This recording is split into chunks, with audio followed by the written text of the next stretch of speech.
ओम श्री गणेशाय नमः। ओम श्री गुरुदेवाय नमः। ओम श्री मार्कंडेयाय नमः। संक्षिप्त मार्कंडेय पुराण से महाराजा हरिश्चंद्र के कहानी में से दूसरा भाग, 8वें दिन। पूर्ववासियों के ये बातें सुनकर राजा हरिश्चंद्र शोकमग्न हो उन पर दया करने के लिए ही मार्ग में उस समय ठहर गए। विश्वामित्र ने देखा राजा का चित्त पूर्ववासियों के वचनों से व्याकुल हो उठा है। तब वे उनके पास आ पहुँचे और रोष तथा अमर से आंखें फाड़ कर बोले, अरे तू तो बड़ा दुराचारी, झूठा और कपटपूर्ण बातें करने वाला है।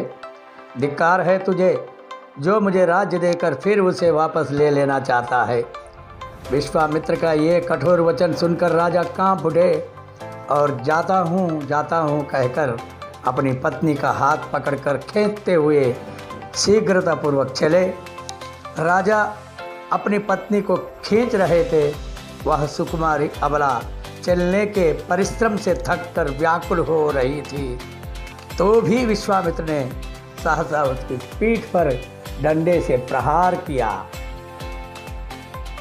महारानी को इस प्रहार का मार खाते देखा महाराज हरिश्चंद्र दुख से आतुर होकर केवल इतना ही कह सके, भगवान जाता हूँ। उनके मुख से कोई बात नहीं निकल सकी। उस समय परम दयालु 5 विश्वदेव आपस में इस प्रकार कहने लगे, ओ यह विश्वामित्र तो बड़ा पापी है, न जाने किन लोकों में जाएगा। इसने यज्ञकर्ताओं में श्रेष्ठ इन महाराज को अपने राज से नीचे उतार दिया है। विश्वदेवों की ये बात सुनकर विश्वामित्र को बड़ा रोष हुआ। उन्होंने उन सबको शाप देते हुए कहा, तुम सब लोग मनुष्य हो जाओ। फिर उनके अनुनयी विनय से प्रसन्न होकर उन महामुनि ने कहा, मनुष्य होने पर भी तुम्हारे कोई संतान नहीं होगी, तुम विवाह भी नहीं करोगे, तुम्हारे मन में किसी के प्रति ईर्ष्या और द्वेष भी नहीं होगा, तुम पुनः काम क्रोध से मुक्त होकर देवत्व को प्राप्त कर लोगे। तदनंतर वे विश्वदेव अपने अंश से कुरुवंशियों के घर में अवतीर्ण हुए। वे ही द्रौपदी के गर्भ से उत्पन्न 5 पांडव कुमार थे। महामुनि विश्वामित्र के शाप से ही उनका विवाह नहीं हुआ। जैमिनी, इस प्रकार हमने पांडव कुमारों की कथा से संबंध रखने वाली बातें तुम्हें बतला दी। अब और क्या सुनना चाहते हो? जैमिनी बोले, आप लोगों ने क्रमश मेरे प्रश्नों के उत्तर में ये सारी बातें बताई। अब मुझे हरिश्चंद्र जी के शेष कथा सुनने के लिए बड़ा कौतूहल हो रहा है। अहो, उन महात्मा ने बहुत बड़ा कष्ट उठाया। श्रेष्ठ पक्षियों, क्या उन्हें इस दुख के अनुरूप ही कोई सुख भी कभी प्राप्त हुआ? पक्षियों ने कहा, विश्वामित्र की बात सुनकर राजा दुखी हो धीरे धीरे आगे बढ़े। उनके पीछे नन्हे से पुत्र को गोद में लिए रानी शैब्या चल रही थी। दिव्य वाराणसीपुर के पास पहुंचकर राजा ने विचार किया कि ये काशी मनुष्य की भोग्य भूमि नहीं है, इस पर केवल शूलपनि भगवान शंकर का अधिकार है, अतः ये मेरे राज्य से बाहर है। ऐसा निश्चय करके दुख से पीड़ित हो उन्होंने अपनी अनुकूल पत्नी के साथ पैदल ही काशी में प्रवेश किया। पुरी में प्रवेश करते ही उन्हें महर्षि विश्वामित्र सामने खड़े दिखाई दिए। उन्हें उपस्थित देख राजा हरिश्चंद्र हाथ जोड़कर विनीत भाव से खड़े हो गए और बोले, मुने, ये मेरे प्राण, ये पुत्र और ये पत्नी यहाँ प्रस्तुत हैं। इनमें से जिसकी आपको आवश्यकता हो उसे उत्तम अर्घ के रूप में स्वीकार कर दीजिए। अथवा हम लोग यदि आपकी और कोई सेवा कर सकते हैं तो उसके लिए भी आज्ञा दीजिए। विश्वामित्र बोले, राजर्षे, आज 1 मास पूर्ण हो गया। यदि आपको अपनी बात का स्मरण हो तो मुझे राजसूय यज्ञ के लिए दक्षिणा दीजिए। हरिश्चंद्र ने कहा, तपोधन, अभी आज ही महीना पूरा हो रहा है, उसमें आधा दिन शेष है। इतने समय तक और प्रतीक्षा कीजिए, अब अधिक देरी नहीं होगी। विश्वामित्र बोले, महाराज, ऐसा ही सही, मैं फिर जाऊंगा, फिर आऊँगा। यदि आज मुझे दक्षिणा ना दोगे तो मैं तुम्हें श्राप दे दूंगा। यूँ कहकर विश्वामित्र चले गए। उस समय राजा इस चिंता में पड़े कि केवल पहले स्वीकार की हुई दक्षिणा मैं इन्हें किस प्रकार दूं? क्या मैं अपने प्राण त्याग दूं? इस अकिग्न दशा में किधर जाऊं?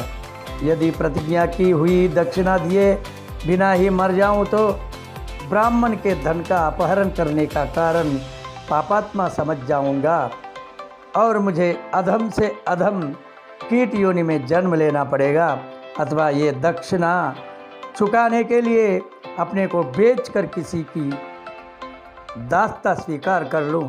बस अपने को बेचना ही ठीक है।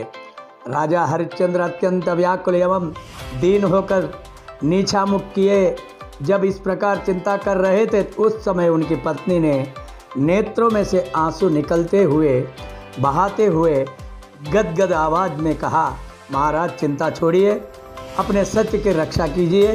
जो मनुष्य सत्य से विचलित होता है वह स्मशान की भांति त्याग देना योग्य है। नरश्रेष्ठ पुरुष के लिए अपने सत्य की रक्षा से बढ़कर दूसरा कोई धर्म नहीं बतलाया गया है, जिसका वचन निरर्थक यानी मिथ्या हो जाता है। उसके अग्निहोत्र, स्वाध्याय तथा दान आदि संपूर्ण कर्म निष्फल हो जाते हैं। धर्मशास्त्रों में बुद्धिमान पुरुषों ने सत्य को ही संसार सागर से तारने के लिए सर्वोत्तम साधन बताया है। इसी प्रकार जिनका मन अपने वश में नहीं है, ऐसे पुरुषों को पतन के गर्त में गिरने के लिए असत्य को ही प्रदान करना बताया गया है। कृति नामक के राजा 7 अश्वमेध और 1 राजसूय यज्ञ का अनुष्ठान करके भी एक ही बार असत्य बोलने के कारण स्वर्ग से गिर गए थे। महाराज, मुझसे पुत्र का जन्म हो चुका है। इतना कहकर रानी शैव्या फूट फूट कर रो रही थी। हरिश्चंद्र बोले, कल्याणी, ये संताप छोड़ो और जो कुछ कहना चाहती ही थी उसे साफ साफ कहो। रानी ने कहा, महाराज, मुझसे पुत्र का जन्म तो हो चुका है। श्रेष्ठ पुरुष स्त्री संग्रह का फल पुत्र ही बतलाते हैं। वह फल आपको मिल चुका है, अतः मुझी को बेचकर ब्राह्मण को दक्षिणा चुका दीजिए। महारानी का ये वचन सुनकर राजा हरिश्चंद्र मूर्छित हो गए। फिर होश में आने पर वे अत्यंत दुखी होकर विलाप करने लगे। कल्याणी, ये महान दुख की बात है जो तुम मुझसे ऐसा कह रही हो। यो कहकर नरश्रेष्ठ हरिश्चंद्र पृथ्वी पर गिर पड़े और मूर्छित हो गए। महाराज हरिश्चंद्र को पृथ्वी पर पड़ा देख रानी अत्यंत दुखित होकर बड़ी करुणा के साथ बोली, हाँ महाराज, ये किसका छीता हुआ अनिष्ट फल आपको प्राप्त हुआ। आप तो रंकु नामक मृग के रोए से बने हुए कोमल एवं चिकने वस्त्र पर शयन करने योग्य है, किंतु आज भूमि पर पड़े हैं। जिन्होंने करोड़ों से भी अधिक गोधन ब्राह्मणों को दान दिया है, वे ही ये मेरे प्राणनाथ महाराज इस समय धरती पर सो रहे हैं। हाय, कितने कष्ट की बात है। और अरे, ये तो दुर्दैव, इन महाराजा ने तेरा क्या बिगड़ा था जो इंद्र और भगवान विष्णु के तुल्य होकर भी ये यहाँ मूर्छित दशा में पड़े हैं। इतना कहकर सुंदरी शैव्या पति के दुखों का असह्य बोझ से पीड़ित हो स्वयं भी गिरकर मूर्छित हो गई। इसी बीच में महातपस्वी विश्वामित्र जी भी आधम के। उन्होंने राजा हरिश्चंद्र को मूर्छित होकर भूमि पर पड़ा देख उन पर जल के छींटे डाले और इस प्रकार कहा, राजेंद्र, उठो उठो, यदि तुम्हारी दृष्टि धर्म पर हो तो मुझे पूर्वोक्त दक्षिणा दे दो। सत्य से ही सूर्य तप रहा है, सत्य पर ही पृथ्वी टिकी हुई है, सत्य भाषण सबसे बड़ा धर्म है, सत्य पर ही स्वर्ग प्रतिष्ठित है। 1000 अश्वमेध और एक सत्य को यदि तराजू पर तोला गया तो 1000 अश्वमेध के सत्य ही भरी सिद्ध होगा।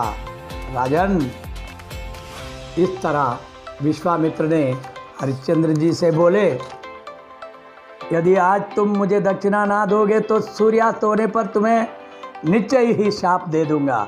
इतना कहकर विश्वामित्र चले गए। इधर राजा हरिश्चंद्र उनके भय से व्याकुल हो उठे, सोचने लगे, आए मैं अधम कहाँ भाग कर जाऊँ। उनकी दशा क्रूर स्वभाव वाले धनी से पीड़ित निर्धन पुरुष की सी हो रही थी। उस समय उनकी पत्नी ने फिर कहा, नाथ मेरी बात मानकर वैसा ही कीजिए, अन्यथा आपको शापाग्नि से दग्ध होकर मरना पड़ेगा। जब पत्नी ने बार बार उन्हें प्रेरित किया तब राजा बोले, कल्याणी मैं बड़ा निर्दयी हूँ, लो अब तुम्हें बेचने चलता हूँ। क्रूर से क्रूर मनुष्य भी जो कार्य नहीं कर सकते वही आज मैं करूँगा। पत्नी से यूँ कहकर राजा व्याकुल चित्त से नगर में गए और नेत्रों से आंसू बहाते हुए गदगद कंठ से बोले, अपना चैनल को लाइक करो, शेयर करो, सब्सक्राइब करो।